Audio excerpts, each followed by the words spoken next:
오늘 역대상 10장 7절에서 14절 말씀을 통해서 생명의 길이라는 제목으로 말씀을 드리겠습니다. 우리는 지금 정말 코로나를 만나서 정말 힘들고 어려운 시간을 보내고 있습니다. 그 누구도 예측하지도 못했고 경험하지도 못한 상황 가운데 우리는 조심을 합니다. 백신도 아직 정확하게 개발이 되지 않아 나오지 않고 있습니다. 그래서 우리는 이 코로나를 견디기 위해서 거리 두기를 하며 만남을 자제합니다. 아이들이 학교를 가지 못하고 있는 정말 평범한 삶을 살았던 것이 언제인가를 기억하기 어려운 시간을 우리는 보내고 있습니다. 우리는 이 시간을 통해서 우리에게 평범한 삶을 허락해 주셨던 하나님의 은혜가 얼마나 귀한 것이었는지를 다시금 생각을 해봅니다.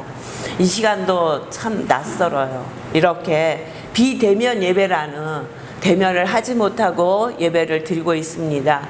우리는 이것이 처음은 아닙니다. 3월달과 4월달에 우리는 이와 똑같은 상황에 예배를 드렸습니다. 그때의 충격도 지금 생생합니다. 한번 경험을 했기 때문에 이번에는 좀 충격이 덜하지 않을까, 조금 낫지 않을까. 그런데 그 충격은 여전히 아프고 힘이 듭니다. 이렇게 힘든 상황에서 우리가 어떠한 믿음을 가지고 이 상황을 이길 수 있을까요? 우리는 요새 역대기를 읽습니다. 역대기를 통해서 우리가 어떤 믿음이어야 이 상황을 잘 이겨나갈 수 있을지 다시 돌아보는 시간이 되었으면 좋겠습니다. 우리는 사무엘서와 열왕기서를 통해서 아수르의 이스라엘, 북이스라엘이 멸망하는 모습을 봤습니다. 그 모습만 본 것이 아니라 유대가 바벨론에 멸망하는 모습도 보았습니다. 그들은 포로로 가서 정말 힘들고 고통스러운 시간을 보냈습니다. 그래서 그들을 향해서 너희가 왜 이렇게 어렵고 힘든 시간을 보낼 수밖에 없는지를 열왕기서에서 말씀하고 있습니다.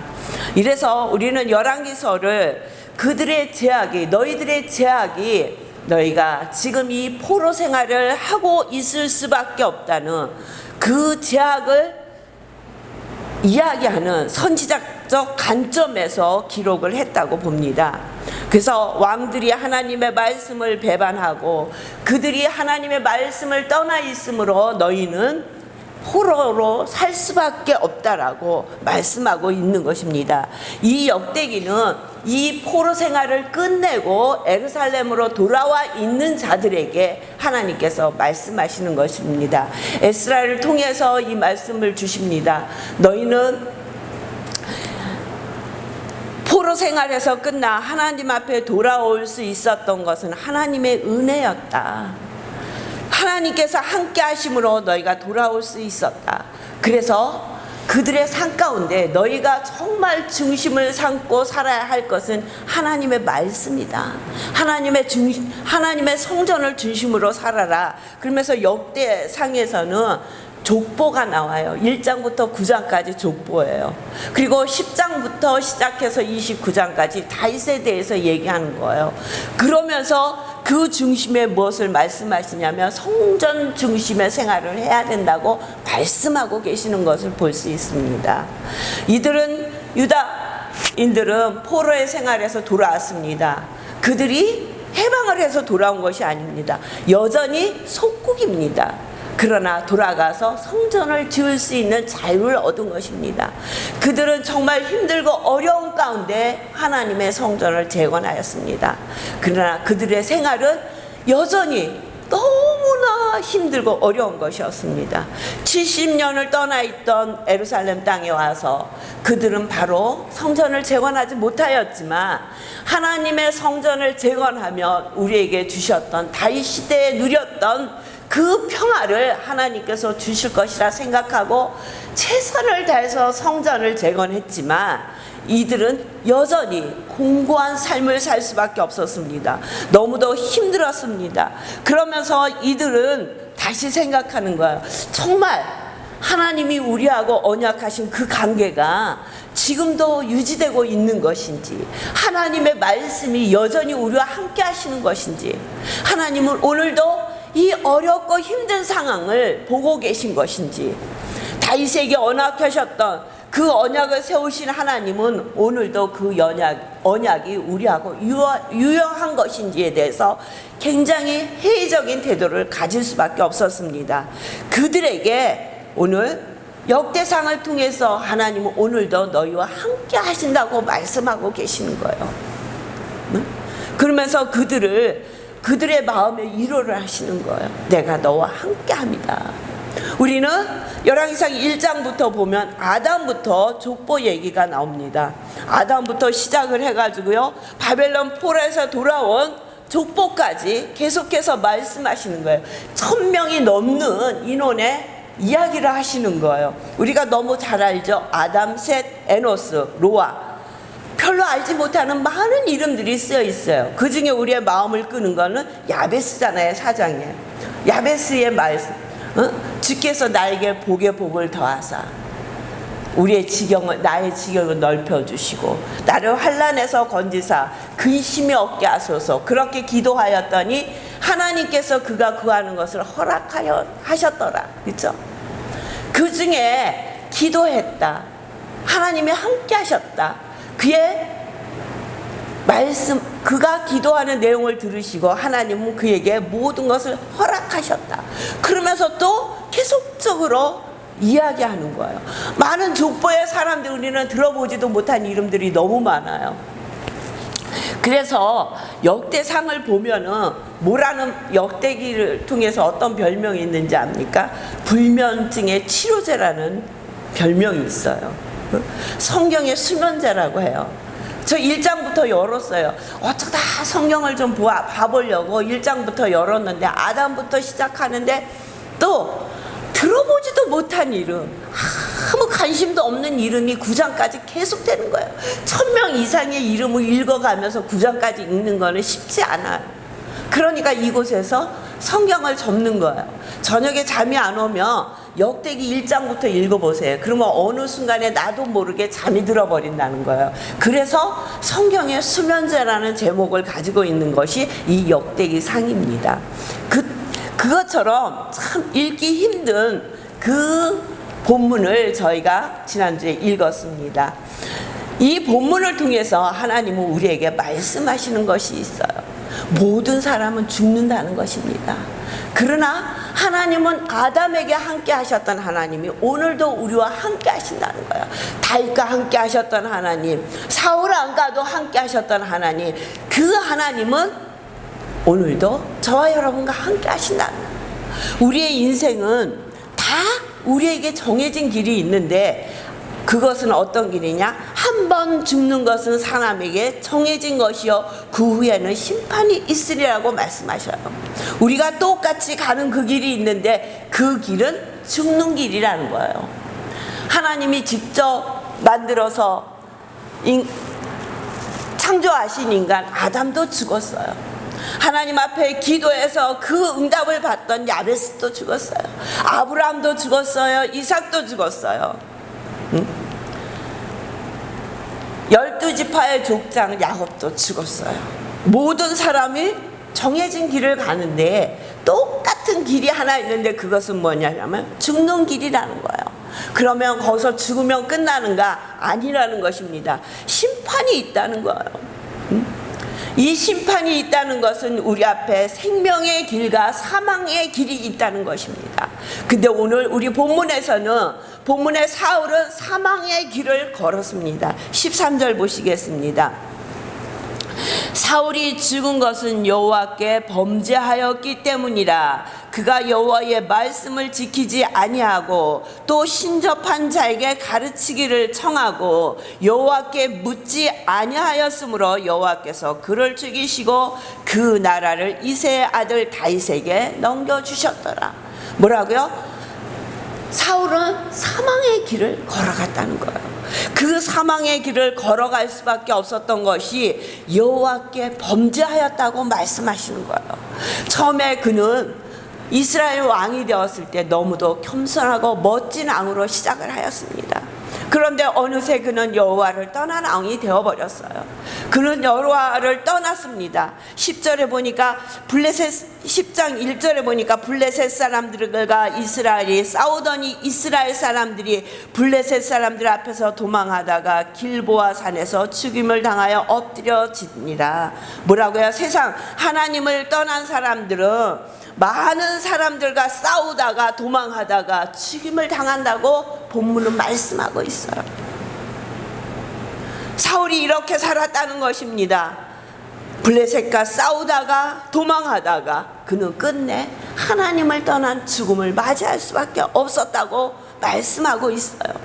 그 사망의 길은 여호와께 범죄하였기 때문에 갈 수밖에 없는 그 길이라고 말씀하고 있어요.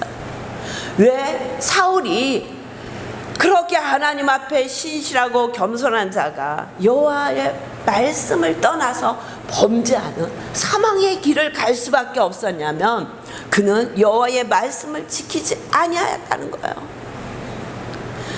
블레셋과의 전쟁을 앞두고 길갈에서 사무엘을 기다렸지만 사무엘을 7일 동안 오지 않습니다. 그러니까 그들 앞에 백성이 흩어집니다. 그는 그 백성의 모습을 보고 다급한 마음이 든 것이에요. 그래서 하나님 앞에 드릴 수 없는, 자기가 직접 드려서는 안 되는 번제와 화목제를 드립니다. 이 말씀은 하나님의 명령을 지키지 않은 것입니다. 하나님의 말씀을 지키지 아니한 것입니다. 조급한 마음이었습니다. 교만했던 마음입니다. 내가 왕인데 나도 할 수 있어. 사무엘만 드릴 수 있는 거야. 아니, 내가 이스라엘 왕이야. 그리고 하나님 앞에 번제와 화목제를 드립니다. 하나님의 말씀을 지키지 않았다는 것입니다. 또 아말렉과 전쟁에서 하나님은 다 진멸하라고 하나님은 말씀하십니다. 근데 그는 보기에 좋은 것 남겨둡니다. 왜 남겨두냐 하니 하나님 앞에 제사하려고 남겨뒀다고 얘기합니다. 모든 것을 다 진멸하라고 하심에도 불구하고 그는 하나님의 말씀에 불순종하는 것입니다. 하나님의 말씀을 지키지 않은 것입니다.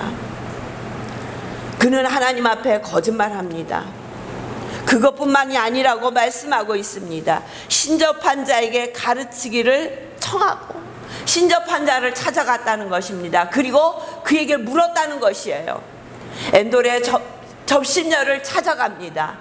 너무 답답하고 힘들어서 엔돌에 있던 그 접신녀에게 찾아가서 사무엘을 불려 올려 달라고 얘기를 합니다.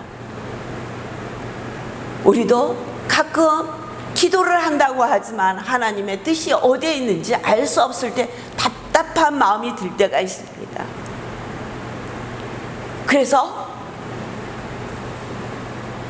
많은 기독교인들이 점쟁이를 찾아간다고 해요. 사실인지는 모르겠지만 그런 사람들이 많이 있다고 해요. 근데 하나님은 그게 여호와께 범죄하는 행위라는 거예요. 답답하죠. 어떻게 해야 할지 모르죠. 그 답답한 심정을 가지고 하나님 앞에 더 기도하여야 함에도 불구하고 기도하지 않고 그 답답한 심정을 신접한 여인을 찾아가는 거예요.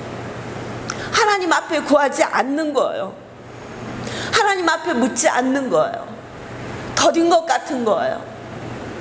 나의 생각대로 하고 싶은 거예요.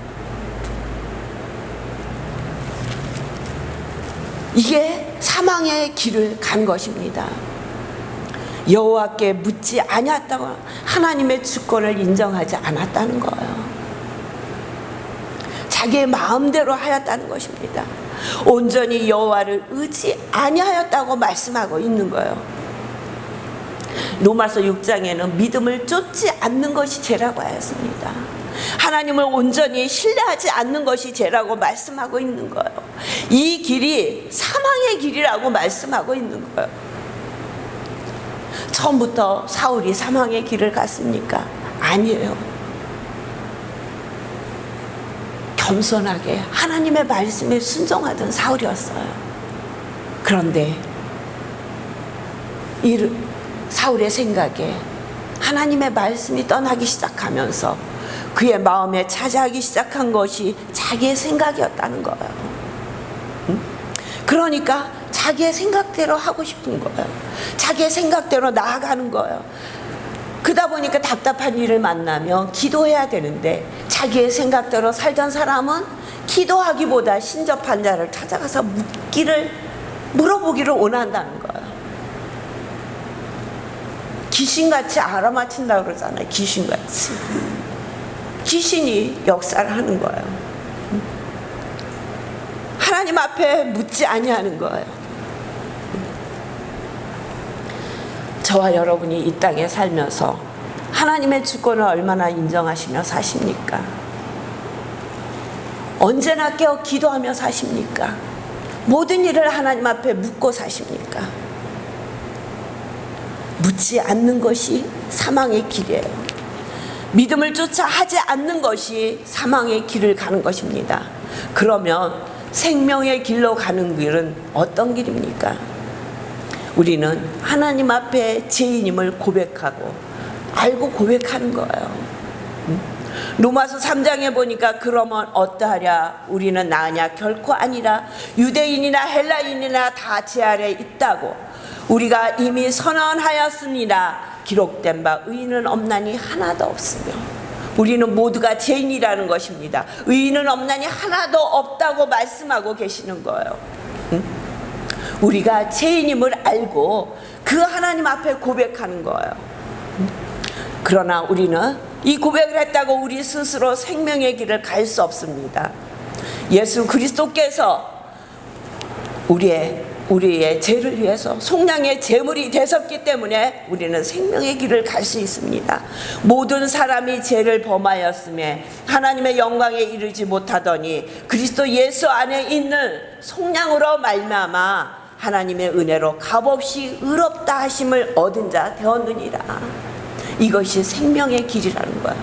하나님께서 독생자 외아들을 이 땅에 보내주시고 우리의 죄를 위해서 십자가에 내놓으시고 우리의 모든 죄를 가지고 십자가를 지신 예수 그리스도를 믿는 그 믿음으로 하나님의 은혜로 값없이 의롭다 하심을 얻었다는 거예요. 그 믿음 역시 하나님께서 주신 우리에게 주신 선물이라고 말씀하고 있어요.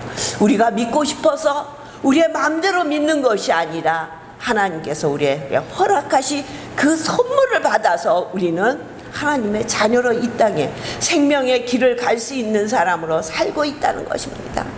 그러면 이렇게 생명의 길을 가는 우리가 이 땅에서 어떻게 살아야 될까요? 우리는 마음을 다하여 여호와를 신뢰하고 우리의 명철을 의지하지 말아야 합니다.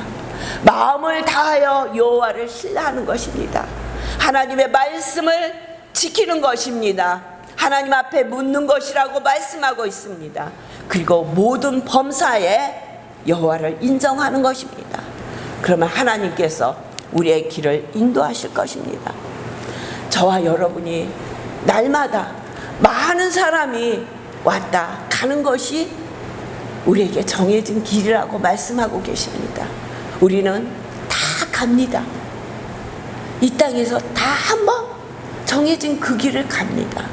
일찍 가는 사람도 있고 늦게 가는 사람도 있고 안타깝게 가는 사람도 있고 자기의 수명을 다 하고 가는 사람도 있습니다. 그런데 일찍 가고 늦게 가는 것이 중요한 것이 아니라 그가 생명의 길을 걸으며 구원의 은혜를 누리며 갔느냐, 그렇지 못하고 사망의 길에 거하며 살다가 갔느냐, 그것이 너무너무 중요한 문제입니다. 왜냐하면 죽은 후에는 반드시 심판이 있기 때문입니다.